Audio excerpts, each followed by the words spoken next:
Hey everyone, it's Brad and Josh here, and we welcome you back, or for the first time, to We'll Bring the Popcorn, your favorite film and TV podcast. On today's episode, we're going to be reviewing the new horror film Weapons, as well as the sequel Freakier Friday. So we're just going to jump right into our reviews this week, and we're starting off with Weapons. So this was a horror film that we've been looking forward to. We've seen a lot about it with the trailers. I think if you've seen anything rated R lately, that you've seen this trailer in front of it. It stars Julia Garner as Justine, a school teacher in a small town who shows up to work one day in her entire classroom, but one kid is missing. And so the story follows that of what exactly has happened to these kids. Where are they at, those who are looking for them, but also with how the teachers, the parents, the school, the other kid, the kid that was left, how they're all dealing with this disappearance because no one knows what's going on. And it definitely dives into some dark and disturbing areas as well, but it also does spend plenty of time dissecting different characters to show you how each one deals with hardships and grief and loss, because we know Zach, the director, he lost somebody that inspired him to write this film. So you're kind of seeing probably different aspects that he's either gone through or thought about with this. And it was a really interesting film in the end. It had some dark and disturbing moments. It had some truly creepy moments as well. It had me on the edge of my seat for most of it because I was tensed up, like, okay, what's happening next? What are we going into next with this? Yeah, and it even had some comedic elements a little bit to it in some slight ways, which I know the internet's kind of taking and kind of running with it. It was like, I didn't know this was a comedy film. It's not really a comedy film if you're paying that much attention to the film, but yeah, it deals with some really dark subjects, and hats off to the marketing team because they showed so little in the trailer that you're like, okay, we think it's going to be this way tonally, and he gives you a bunch of different types of things mixed into this. And what I appreciate about this is, this is a horror film that takes place from the various perspectives of the characters in the film, at least the main ones. And you go through about 6 or 7 different points of view all around this singular event and what's going on with it. And, I like how each character gets a little bit of time to shine, gets a little bit of nuance, has you kind of care about what's going on with each of these people. And you get everybody's perspective on, not only what's going on with them personally, but what is going on around this singular event of these kids disappearing. And, hats off to Julia Garner. I think she did a fantastic job in this, dealing with as the teacher who draws the ire of a lot of parents because they feel like this teacher may have been a witch and is responsible. Like, what are you telling these kids in your classroom? What are you doing? Which is a very real concern that a lot of parents would have in a situation she's like behind this. it. Yeah, like, you didn't disappear, but all these kids did. Why didn't this one kid disappear? Like, a lot of heat comes on the teacher, and she deals with, that through the use of alcohol and, has a, just kind of spirals that way with, dealing with, not only caring about the kids, but dealing with the very real backlash of all of these parents who are coming after you, like wanting answers about their kids that you just don't have an answer for. And they do a fun job of kind of playing with, who's really responsible for these kids going and disappearing and what's the story behind it. And I gotta say, if I had one little minor knock on the film, is that it does kind of semi-go in a predictable way with, the fact that, we got to deal a little bit spoilery here just to kind of talk about the plot of the film. But obviously, one of the questions you have right out of the gate is, why is it everybody but this one kid? What does this kid have to do with the disappearance of all of these other kids, and why was this the only one that didn't do it? And they do a good job of jumping around throughout the film to kind of tease a little bit of what's coming. And you get to an end point of a direction that I wasn't exactly thinking it could have been, but I think they do a good job of keeping that bit mysterious most of the way to kind of leave you guessing as to who could potentially be involved in these kids' disappearances. And it goes a little bit predictably, but also not, if that makes sense. Like, it was a really cool way they kind of did it throughout the entire film. Yeah, because it is a bit of a slow burn. You've got to kind of wait for all the layers and stuff to unravel and be shown and everything, because as you mentioned, it tells it from different perspectives. So you get kind of a narration that opens it up, and then we jump into Justine, because we're basically broken up in chapters where we're going to see it from her perspective up to a point, and then we jump over and we see it from another character up to a point until we get to our final character, which I'm not going to spoil that at all, but until we get to that one, and that's when it really just starts unraveling everything and you get to see everything. But yeah, it was really interesting to see, especially, like I said, it is about the kids disappearing, but it's more about the adults and how they deal with these situations. Because, yeah, you've got the parents attacking the teacher and wanting answers, and you've got Josh Brolin's character, Archer. He's the dad of one of the kids from the classroom, and he's dealing it in a way that you've seen people deal with it. He's sleeping in his son's bed, and you can tell there's tension between him and his wife. He's screwing stuff up at work. He's hounding the police every single day on information and where it goes, and he's going to other parents and trying to get information. So he's the guy who just will not let it go, because, I mean, as a dad, I can see a lot from his perspective. Yeah, my kid's missing. I'm not resting until I find something out. And you get an interesting bit from him, because he is one of the main ones who points the finger directly at Justine to say, all right, why aren't you talking? Why aren't you under arrest or something like this? Why aren't you looking at her more? Because chief of police was like, I see nothing that ties her to it. Well, you're wrong. Like, I looked in her past, she was this and that and this and that. And you get to see so many different kind of characters like that through it. Even one that I didn't expect we were going to look from his perspective, because there's a junkie that's kind of around town that plays parts in many of the stories, mostly with Paul, the police officer story. But we got a perspective from him, which was, that's where we got a little bit more of the comedy. We did almost get slapstick type of comedy at the very end, which I won't lie, it did take me out a little bit of it, because it has a very dark, serious tone. And when we get those comedic moments, again, if this is all about processing loss and grief, a lot of people turn to humor and that, and I can see that his inclusion of humor in there could be because of that, because that's some people, I deal with grief during laughter, but it did take me out a little bit, especially the more because it was like slapstick and then holy crap moment. Yeah. It definitely got there by the end, and it definitely shifted some of it tonally once you got to like kind of the reveal as to what was causing this, and but it got very, very dark and gruesome, like very quickly in this when it got to it, and it definitely ratcheted up the intensity when it got there, because you're dealing with different thematic elements. You're dealing with, I can go ahead and feel comfortable saying, like, dealing with like voodoo and different types of, mystical type forces and all that stuff like at play here. And it gets very gruesome and very violent. Like, you have, Benedict Wong is in this movie as the principal as well. And, he does a good job of kind of being that voice of reason as much as he can until he no longer can. He gets some of the solid, creepier stuff in this film, he gets some very intense stuff happening when you get to his perspective of events. And it's a really well done horror movie that kind of like knows it's going to be super dark for a good chunk of it.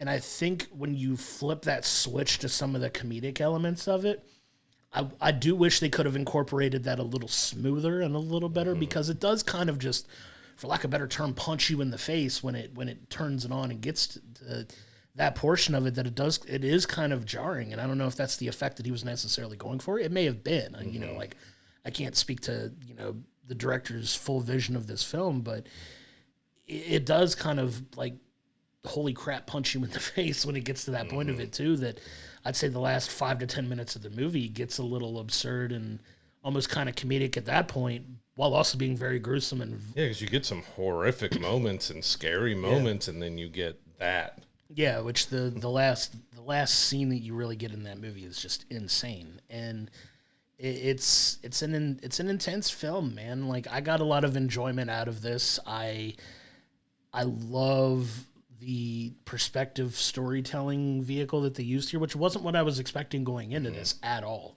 I wasn't expecting it to be a multi-chapter, different perspective telling of a story like this, and I'm kind of glad it did it, because I don't think it would have worked had it been just a full linear story necessarily. I like that they came at it from different people's perspectives and slow reveals and how everything was interconnected. I think it was an effective way of telling the story that I think would have been better. That is better than what it could have been had it just been a linear type story like that, if that makes any sense. Yeah.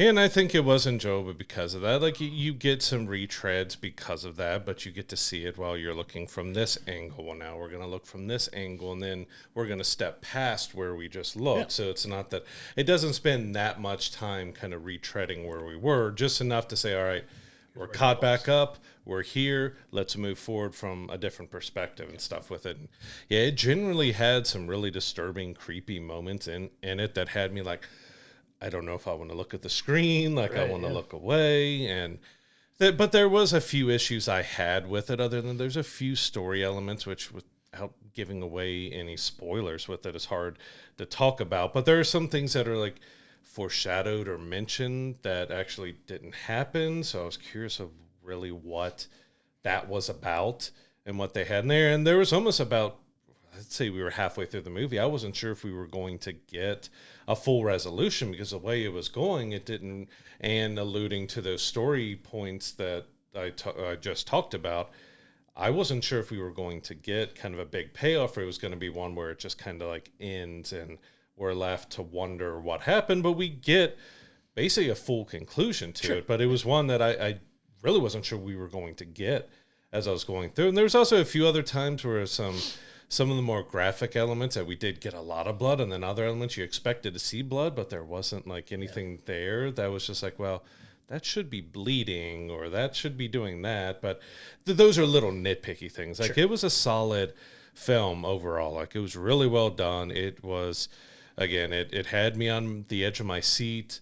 It disturbed me. It creeped me out. But I could feel for the teacher because, she's turning to alcohol, as you said, because she doesn't want to deal with the whole town is against her, but she didn't do anything.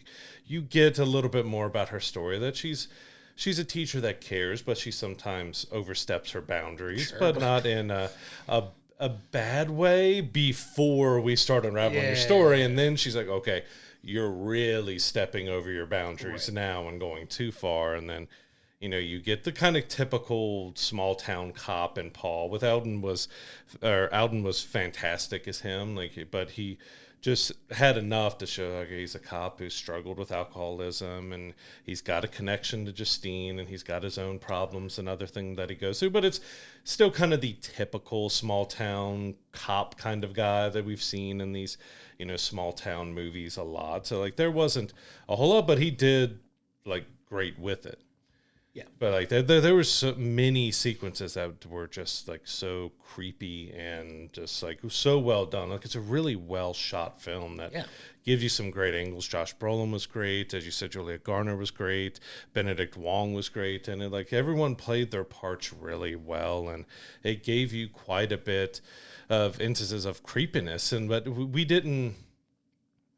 I'll say with the kids that it was a core part to the story, but it is more about the adults than the kids themselves. Yeah, 100%. With the exception of, the one kid that makes it that we do spend a lot of time with, and you understand why they're so critical to the overall story. And that kid, man, that was probably the most disturbing part of the movie for me personally, was dealing with that kid's story and, the circumstances he had to deal with. I felt myself just feeling so terribly for this kid. Could you imagine going in? I have to go more spoilery with this when you reveal that he does kind of have a direct involvement in why these kids are disappearing against his will, really. So there's, without revealing too much, but he's having to kind of go along with something, and you just put yourself in that situation when you're like, oh my God, this poor kid is being, for lack of a better term, held hostage in a situation like this. And that was probably the most disturbing part of it for me, because you have to see what happens with the kid's parents and, all of the other elements that are involved in his story in particular. And I'm glad that they kind of waited till further along in the movie, probably 2/3 of the way, before you really got his story and his perspective, because that was the meatiest, in my opinion, to what was going on with the actual kids. And man, Zach Cregger did an amazing job of telling this kid's story in particular, that, just how would you handle this if you were 8 years old and being put in a situation like this and just being in absolute fear and just almost just like having your soul taken from you at that point, because like he kind of goes into this whole like, I'm being forced to do this and I'm just like completely disconnected emotionally. You can just imagine the trauma that's been inflicted on this kid. And it was dark. It was very dark. Like if once you like look at it past the surface level and just see how deep that goes and just having some empathy for that kid, and you're just like, my God, I couldn't imagine. And they just do a phenomenal job of diving into that part of it and, you know, just really feeling for that kid. And my God, man, just that part of the story really had me on the edge of my seat. Especially like at the end, his sequences where things start unraveling and going, like you're fearful for him and you're worried about him and you're scared about him. And like, as a dad, I'm like, okay, I'm going to go protect that kid and keep him from everything that's going on, especially like as he's being chased. I'm not going to go too deep in the spoilers there, but you've got like the doors being busted and the heads coming through. I'm like, that kid just had to be so terrified during that sequence. Even, I wouldn't even say filming it. The kid probably was a little terrified of what it was, because it got disturbing. I do want to give some props to Amy Madigan, who was Gladys. I'm not going to go too deep into her character, but at first when she's introduced, it's kind of strange and odd and weird, and you're wondering why. But when you really started getting into her and the psychology behind her character and everything she does, it just gets deeper and darker and more messed up and crazy. And you just see the way she commanded in and out of her get up and everything was really just well done on her part. Yeah, fantastic. You really hated her, but you also were like, okay, what is she doing next? Like, what is this? And she's also part of that part that we both, from the way we talked, are a little bit less on the last part of her story in there. But overall, like, it was a enjoyable horror film. Like, this is not one for, I don't know, I don't want to say for the weak, but it gets into some dark and serious territories. It gets very graphic. It deals with some hard subject matter and stuff, but I think he did a fantastic job with this film. Like, it is one of the top horror films of the year for me. Yeah, absolutely. I would put it up there with Sinners. I don't know if I'm going to rate it quite as high as Sinners, but it's definitely in that conversation for me as far as that goes. I know some people are kind of taking the kind of slapsticky nature of the last 10 to 15 minutes of the movie and kind of turning it into something that it's really not.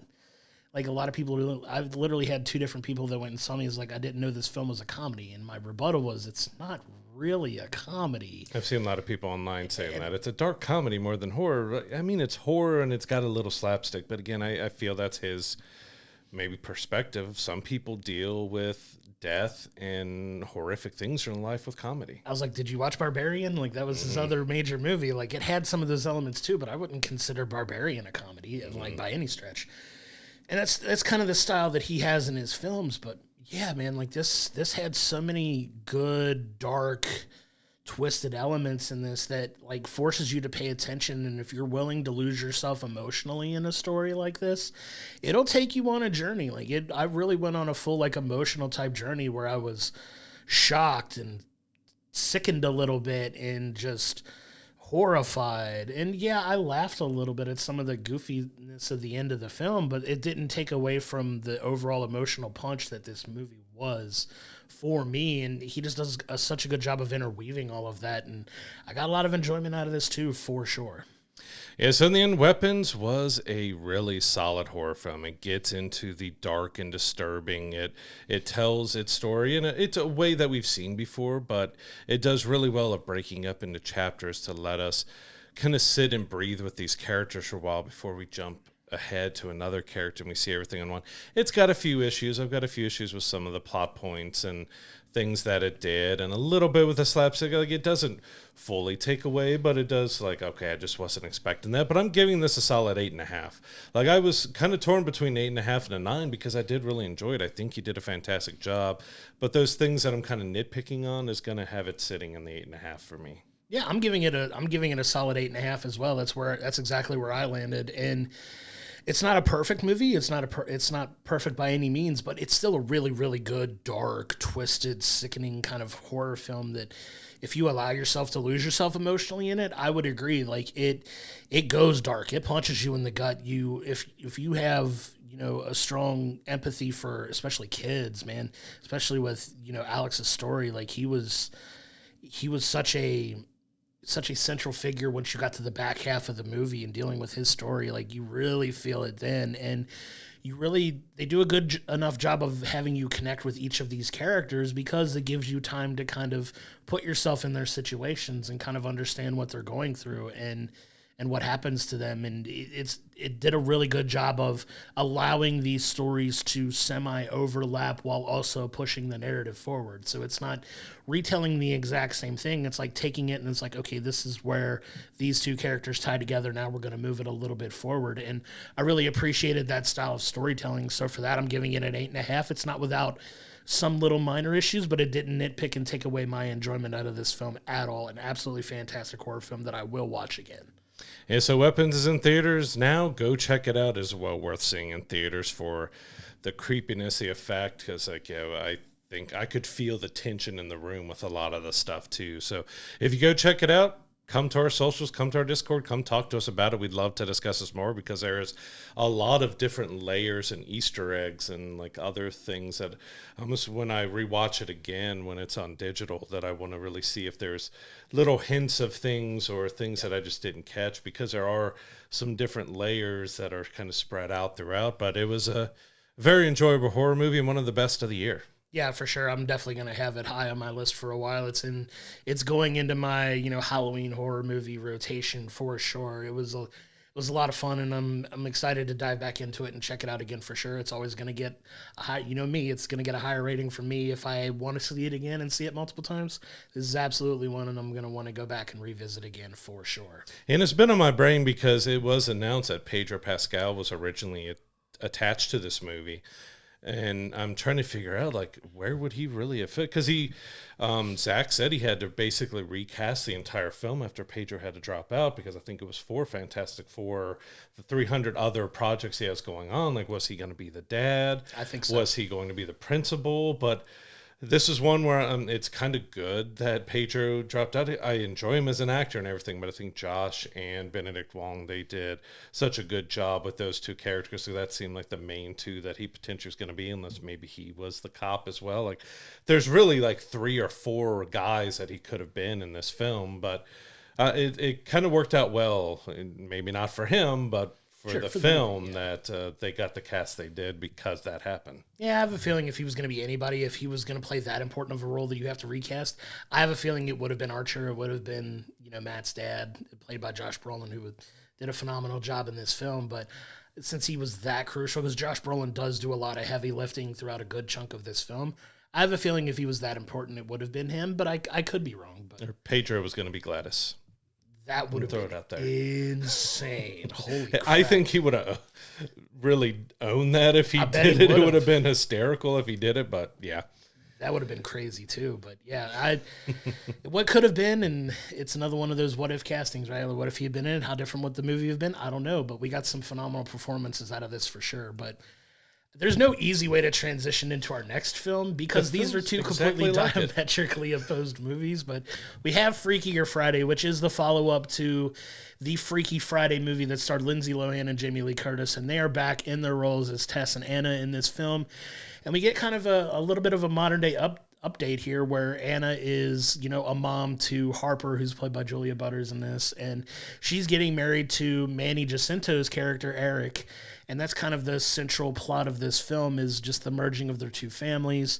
Manny Jacinto, I want to see him. I know you and I have talked about this before we recorded, but we just want to see him in more stuff, man. Manny Jacinto is an awesome actor. We loved him in The Good Place. Yeah, I fell in love with him in The Good. He played that buffoon so well in there, but we've seen so many different layers from him now. Yeah, I want to see him in more stuff. He was really good in this, and this is definitely leaning more into the campier, sillier type of family comedy films that we're kind of used to seeing. And you get those elements of, the body switching in the story and the lessons to be learned and all of that. And it gets kind of a modern update here. I want to hear what you thought about this film.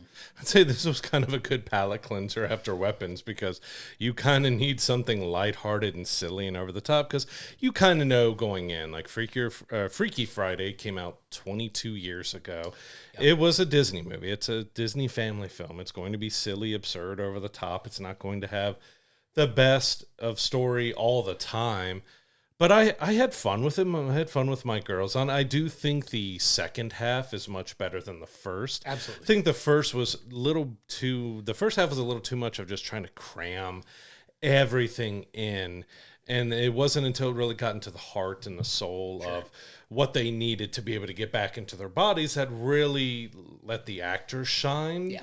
And let Jamie Lee Curtis have a ton of fun playing a teenager again and stuff. But it was really nice to see. We know Lindsay Lohan has gone through a ton of stuff. Like, a lot of these child actors have had a rough go after their childhood is done in Hollywood and what Hollywood does to them. So it was nice to see her, back in a film and doing this again. I know she's done some more of the Hallmark type of films since then on Netflix. I call them the Hallmark type because that's what everyone knows. There's rom-com Christmas movies and stuff like that, but I actually had fun with it. Like I said, the second half is so much better. The first half is like, well, let's make some Gen X and Gen Z and Gen whatever jokes and make sure everyone knows that we're hip and cool and we know this and we know that and we can make this lingo and do that lingo and let's jam this in. And like, it was just trying to stuff a whole lot in at the beginning, but it did kind of let out some story items that I kind of like still wonder about afterwards, because we get that,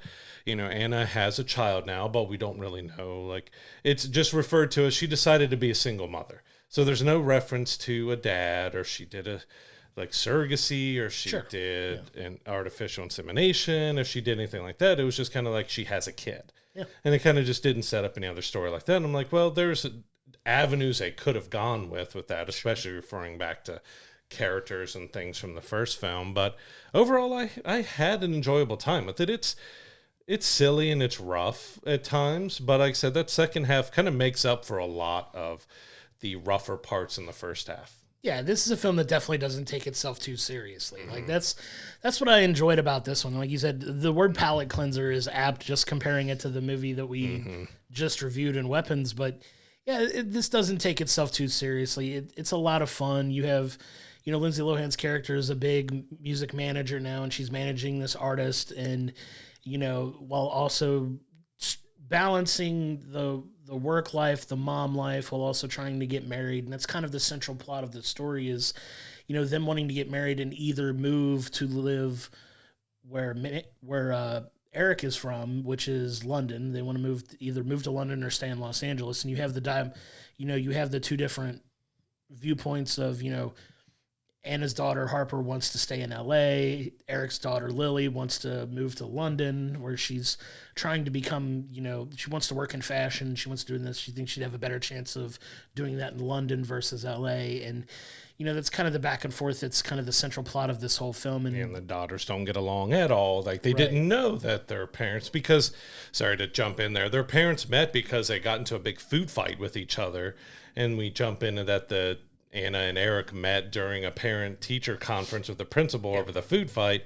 And it kind of just, now we're like 9 months later and they're about to get, or 6 months later and they're about to get married. Yeah, and it doesn't explain how Eric necessarily got to L.A. to begin with, to have his daughter in there, to consider. Well, it did because he's opening a restaurant. Sure, but they didn't spend that much time on it. They spent 5 minutes on kind of establishing the plot before it's like, all right, now let's switch. Like, here's our excuse, and we kind of just deal with that. But it's very loose. That's what I mean by it. Yeah. But you have, obviously Jamie Lee Curtis is the overbearing doctor, grandma, psychiatrist who podcaster, which was very funny. That scene in particular was really funny. It made me laugh because I was like, I feel those issues, but she is very heavily trying to convince them to stay in LA because she wants the family close and all that stuff. And she does that job very, very well before the switch. And I agree. The second half of the film where it really takes off, where they get to the switch and they have to start, going and taking the story from there, is where it really kicks in. Because you could just tell Jamie Lee Curtis had to have an absolute blast making this movie because she, in my opinion, is the real shining part of this. You get, I think Harper does a fine job too. The Julia who plays Harper does a fine job when she's playing her mother, and kind of, everybody kind of does their own thing here, and it's fun to watch them kind of switch roles and have a good time with it. But those two in particular, I think, did probably the best job of anybody in this film. But man, it was just a ton of fun. It mixes in all the elements that you would want from this. You have the music element, you have the humor, you have the silliness, and like I said, it's not afraid to kind of just poke fun at itself and just, have some fun with it. And I think that was needed for this. Is it the best story in the world? Not necessarily, but I don't even think the plot was all that bad. The plot was fine. Like the plot wasn't bad. They do a fine job with it too. It's just I think sometimes they try a little too hard. Like I think the people that with the humor a little bit in, like you said, the whole old people trying to sound hip or older people trying to sound young, and how it comes across. And you could tell this movie was probably written by people in their 40s trying to sound like they were in their teens or 20s, which doesn't always connect. But like I still think it was fun. It had some funny moments. I was laughing at quite a bit of it too. Like it was a good time. I had a lot of fun. It was enjoyable. Yeah, I agree. Jamie Lee Curtis just looked like she was having a ball the whole time. She got the most ridiculous stuff to do. Even Lindsay Lohan got a lot of ridiculous stuff to do when she went full bore into it. But I do believe Julia as Harper's, like you could see, especially at the end, you saw the posture and the way she spoke and the way she acted was very more mature and more grown up and everything. And she handled that really well, especially the more emotional scenes as he got that felt like a genuine connection between those two. And yeah, there's some story elements that are just kind of thrown in there that doesn't fully connect. And I'm going to go a little spoilery with one character that it felt weird in the first movie and it felt weird in this movie, which is Chad Michael Murray comes back as Jake in this, but he's kind of just almost a glorified cameo. He's got more time than a standard cameo and stuff in it, but they continue a joke from the first film, which was, it's explained away in the first film that he kind of had the hots for Tess, for the grandma, for the mom, but it was because Anna was in her body, and then he learned that, his connection was really with her. But they decided to just bring that joke back to this, where he still got the hots for it. It just came across more creepy than anything to me. He's chasing cougars and everything else now, but it felt weird in the first movie, but then you kind of was okay with it by the end because you had that connection between Anna and Jake. And in this one, they just went, all right, we're just going to go full creepy with them. I don't know, that aspect didn't work for me. They could have done a whole lot more with Jake, especially since we did leave at the first that Anna and Jake were together. We bring back that they've, for whatever reason, things didn't work out. I thought one story element that they didn't touch on in the beginning was going to be highlighted with him towards the end, but nothing really happened. But he was just kind of creepy. I was kind of waiting for a reveal that he would have been Harper's dad. That's what I was alluding to. I was waiting for it too, and that doesn't get explored in this. So that's not really a spoilery type of thing. But that was kind of me going into it. I was like, oh, she's a kid. Oh, it had to have been Chad Michael Murray because you've seen him in the trailer. He's coming back. Like, okay, he's going to be her dad, and he's going to have some kind of. And this is the way I was just kind of laying out the plot of the film in my mind. Like, he's going to be involved with, and he's going to kind of mess with them getting married or have some kind of involvement with, a little bit more with the plot than what he did, and that wasn't the case at all with this. Like he was like you said, you kind of laid it out perfectly, but I was kind of expecting that element to be in the story, and we didn't get that, and I think it was a little bit of a potential missed opportunity. But I get it. You don't have to necessarily deal with the whole Harper's father element in this. Like, it's not really pertinent to the story, but they do kind of deal with like Lily's mom, which is why what's weird. Which is why I was surprised that they didn't like deal with like both ends and have kind of that duality of it, their shared bond, because they don't really dive into what happens with Harper's father, but they do spend a decent amount of time talking about Lily's mom and how Lily's mom was no longer around and all that stuff, and just Eric dealing with that heartbreak and being ready to find love again, and he finds it with her. Like, they don't really dive into it that much, and I was kind of waiting to see if that was going to get explored, and it just quite frankly didn't. And I think it was a little bit of a missed opportunity if I wanted to nitpick a little bit, because I think you could have had them kind of trauma bonding in that way and kind of helping bring the two daughters together. But overall, it didn't really it didn't take away anything from the film for me. I just think there was a little bit more meat on there that they could have gone into. Yeah, it was odd because it plays a critical part to Lily's story about how she's feeling is because of her mom, and she feels that leaving London might be losing piece of her mom. She doesn't want to talk about her mom because she feels like she's going to lose what she has left of her with that. But Harper's just like, there's no even idea of a dad. Like, there's just like Anna had a kid, but there's just no alluding to what happened because they kind of beat you over the head with it a little bit. Like, when you chose to be a single mom, when you chose to be a single mom, when you're a single mom, when you chose to be a single mom, it's like, okay, we get she's a single mom, but there still has to be a dad or a syringe or something within there that they didn't really allude to, which, I mean, in the end, it didn't play that big, but you got to think when a kid grows up without a dad that can play a part in their behavior and how they act, but it was more, and I mean, there's a great mother-daughter dynamic between them. Yeah, for sure. But it was just that oddity that, you're spending a lot of time on that with Lily, but Harper just doesn't have anything because she's got the overbearing grandma, she's got her mom, which is enough, but their explanation for the dad and the family aspect on that side was just, a little odd because, I was alluding to it but didn't say it out. I did expect Jake would have ended up being the dad, like maybe he didn't know and they find out later or something, or he did know and he tries to break stuff up. But as you mentioned early on, Manny, he's so much fun. He's doing an accent in here and being charming, but also a little. He gets a little drama almost at the end, like when the rehearsal dinner when he breaks the glass and stuff, and you get to see the more dramatic. Like, he's a guy that Phil has a ton of range as an actor, and you're starting to see him get more and more roles. I want to see him leading roles and big roles and big films out there because he was the best thing about The Acolyte to us, and he was fantastic in The Good Place, and he's been a really good kind of character actor, and I really want to see him do more. There's a great dance sequence that he did in the movie that he just nails. Like, he's a solid, fun actor that can do the humor and then hit you with an emotional beat right after that, like, so well. Like, he's a really fantastic actor. I'm glad they had him be a part of this film because he played that guy who's like, all right, I'm going to be a little standoffish here. Like, you're dealing with your stuff. The wedding's coming up. I've got my restaurant. I've got this stuff. I'm going to let you all be your thing. But then when it came to, like, all right, there's fighting, there's everything else going on, it's time for me to, like, step in and do something. And he played that really well. Yeah, I could see him being kind of this rom-com leading man. Like, I could see him at the front of these movies. He's a handsome guy. Like, he's a very good looking guy. He's funny. He's got the acting chops that we think could lend well to leading another rom-com movie that, hopefully he gets more opportunities. I don't want to necessarily pigeonhole him into a genre or anything, but we also know he can do action from the fantastic lightsaber battles that he did. Yeah, he could do it. He's got a ton of range, and I hope he gets a chance to see it show it moving forward, because I'm a big fan of his, especially like you said, he was one of the real standout performers from The Good Place for me. Like, he was one of my favorite characters on the show, and I'm really excited to see him kind of really take off here and hopefully just have more creative opportunities for him moving forward, because I'm just a big fan. I like him a lot.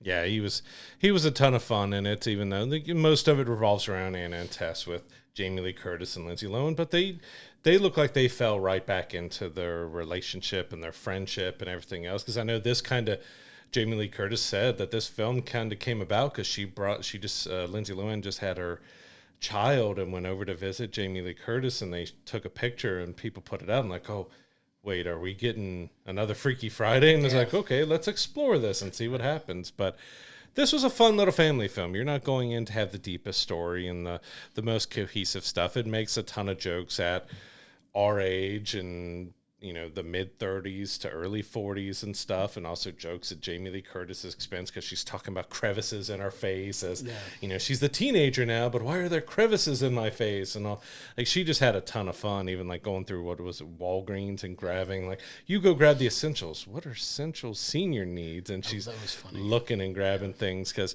I would say stay for the credits, because there is a kind of a blooper reel that airs at the beginning of the credits, which is a lot of fun. You get to see some of those scenes where they're just, it looked like they just had an absolute blast, and it did feel that way through the movie too. Like, so it looked like they just had a lot of fun. I'll say again that I do feel like the first half was the weakest part of it Sure. as it set up. But once it really got into the switch where they're finally starting to deal with the issues and getting to the heart of it. And even though I complained about Chad Michael Murray's character and stuff, that record store scene was a lot of fun because Jamie Lee Curtis is crawling along the ground. And what are you doing down there? I'm stretching, or back in the back room, she's trying to get, I'm telling my body that I want to stand up. But it's not standing up. I felt that. I felt that. I felt that spiritually, but yeah, they have a ton of fun with it, and it doesn't take itself too seriously. But in the end, Freakier Friday is a ton of fun. It's a family comedy that everybody can really relate to. It's a fun film.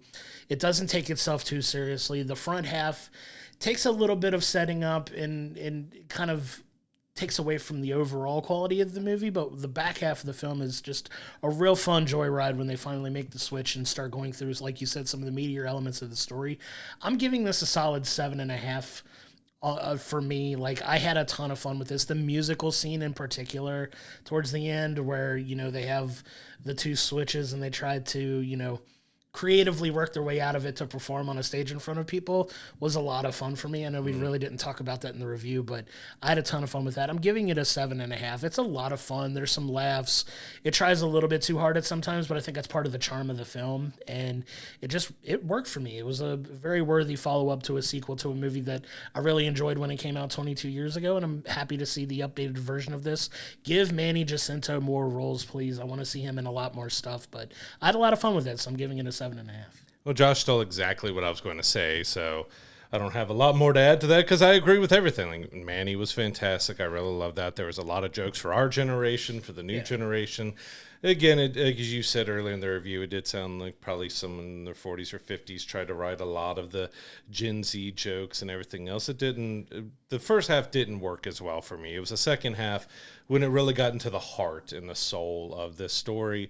There were some genuine emotions, some genuine laughs, and I think they all did really well. It was really good to see Lindsay Lohan and Jamie Lee Curtis back as these characters, because a lot of times when you've gone this long to bring something back after 22 years, it can feel a little rough or off, but I think they did a solid job of bringing it back. It has a lot of beats and elements from the first, but it does enough of its own thing to make it kind of more unique and make it a solid sequel. Like, it ends in a very similar way that the first one did, but it was a lot of fun. I'm giving it a 7.5 as well. And that, as I always do with family films, my girls absolutely loved it. They had a ton of fun with it. We watched the first Freaky Friday about a week before we went and saw this one because they saw the trailer and like, hey, we want to go see that. We'll watch the first one first so you know the whole story, and then we'll go in. But they had a blast, so that gets an extra, point in there. But 7.5 is solid for this. Like, it's a Disney family movie, and you got to know kind of what that is. That's a genre in itself as a Disney family film. It's got some corny cheesiness to it. It's got some rough parts to it, but overall, especially with how it nailed the ending, it was a lot of fun. Yeah, we had a blast, and I know we saw this film separately. Like, you went and saw it with your family, I went and saw it by myself, but I was impressed with the kind of diverse age range of the theater audience that I went into, because there was a group of older people that came in and saw it, probably drawn in by Jamie Lee Curtis and the love for her, but there were also teenagers, there were also families. Like, it was kind of a good eclectic group of people in the theater for mine, which is a hallmark of a good family movie. Like, it appeals to multiple generations and multiple different groups of people that wanted to check it out. So I had a lot of fun in the theaters. Freakier Friday is in theaters now. Go see it. Check it out. Watch it with your family. Watch it by yourself. Like, you'll get a lot of enjoyment out of this. I think it's a fun movie. Like I said, sometimes it tries a little too hard, but it's still a fun movie that is definitely worth a watch for sure. Go check it out. Come to our socials and let us know what you think. I'm excited to talk about this movie with people too, because it had some really fun elements. Like I said, this is the Manny Jacinto love episode. Like, love that guy. Hope he's in more stuff, and it was a lot of fun. You had to laugh because our theater age range was like 6 months to like 70 to 80, which I got to say, like, as a parent, I know it can be hard to go out and do stuff and do films without the kids and stuff, but don't bring a baby to a movie theater. We had multiple babies in there, and all they did was scream and cry and yell, and the parents didn't do anything about it. Like, I know it's hard, but don't take your baby to the movie theater. It's not a place for them. It's extremely loud. It's dark. You hope that they're going to sleep. They're not going to sleep when it's that loud. Don't take babies to movie theaters. If you can't make it work without them, honestly, you should just wait until it comes out on digital or just figure out something. But we just had screaming babies all throughout the movie. That's rough. Also, make a point to be known, Brad is anti-baby. The dad here is no, I'm just kidding. No. Just kidding. But yeah, that makes a movie theater experience very frustrating for sure. Like, we've been pretty fortunate, and I'm gonna knock on wood a little bit when I say it. Like, we've been pretty fortunate for quite a few of the movies we've gone to recently that the audience has been significantly better about the whole, not talking loud during films and going too crazy. Like, we've been pretty lucky here lately. We're usually those, like, it's been a while since we've had to go on a real, rant about theater etiquette, and I've been pretty fortunate for that. But yeah, it sucks that you had to deal with that when you went and saw this movie. But yeah, don't bring your tiny babies to a theater experience like that. It benefits nobody. And I get you want to see it, but try to think a little bit about the audience around you too. And like, if you can't go, that's unfortunate, but yeah, it's not the best place for tiny babies. Especially opening weekend, like try to find maybe during the week or a follow-up weekend or something when there's not going to be as many people. Maybe, but still, don't take your babies to theaters. That's hard. It's movies are for everybody. I completely agree with that, but like it makes it rough for everybody when they're that little and they need your attention so much that it's hard for. And this was almost a 2-hour movie as well. So a little baby, especially like we had one that was old enough to walk, and also old enough to scream. They just let it kind of run around to try to burn out some. So they had multiple kids, one that was a little older than the baby just running around screaming, and then the baby screaming and as well. It's like, I get it's hard to find because not everyone has family or friends or people that can help watch their kids for them and stuff, but you got to find something, or at least have some thought about other people, that if your kid is screaming that much that one of you walks out of the theater, because there was 2 parents there. One of them's got to leave the theater with the child and calm them down and not just allow them to scream for 5-10 minutes before you get up and take them out. Like family films, I can be more lenient because we did have some talkers as well. I can be a little more lenient on family films because it's hard to keep kids from talking. And then my girls have been great about that since they were young, because every time we went to theaters, I'm like, all right, once the movie starts, there's no talking. We don't speak during movies. But when they're under 1 or under 2, they really don't belong in the theater. Like, I'm not trying to be that guy, but it's just like when they're screaming the entire time, you're ruining your own experience, you're ruining everyone else's experience, and it just makes it rough for everybody. It's tough, man. There's no easy way about it. Just we're big on thinking of other people and their experience in it as well, because it might cost a lot for you to get your family out of the house into a movie theater like that, but it's also expensive for everybody else. So I hope people are more cognizant of that moving forward for sure. Yeah. Well, this was definitely an interesting week of films, because going from Weapons to Freakier Friday, like I said, it worked out because I needed that palate cleanse after Weapons, because it was that dark, that disturbing, that got you. And then it's like, all right, fun family film. And it also may have helped my enjoyment with Freakier Friday, because I had something that was so deep and dark and disturbing. Like, all right, I'm just going to sit back and enjoy whatever they throw at me, because I just watched something like Weapons. Yeah, for sure. And you said these couldn't be 2 more diametrically opposed type of films, but I love and appreciate all genres of film, and this is one week that I love having the 2 stark contrasts, because if it's reviewing 2 of the same thing, you could blur, and one could hinder your experience of enjoying the other. If one's really high quality and the other's slightly lesser, it could hinder your enjoyment for something. So I like when we have these 2 like very, very vastly different films that we can come on and talk about. And I love when it lines up like that, and hopefully, we'll have some more movies lining up like that coming up the rest of the year, and I'm looking forward to a lot of the stuff we have on deck. But that's all we have for you today. Coming up next week, we're going to be reviewing Nobody 2 and Marvel Animation's Eyes of Wakanda. Thanks for tuning in, and we'll see you on the next one. To find all of the episodes of We'll Bring the Popcorn, go to our YouTube page, hit the like and subscription button so you're getting our episodes when they drop each and every Monday. If you're listening to us in the audio room on any of the podcasting platforms that we're on, please don't forget to give us a 5-star review. It really helps elevate the profile of the show. And don't forget to go to willbringthepopcorn.com, where it has all of our archive videos, all of our social media information, as well as our merch store, so you continue to support the show in that way. We cannot thank you enough for your continued support.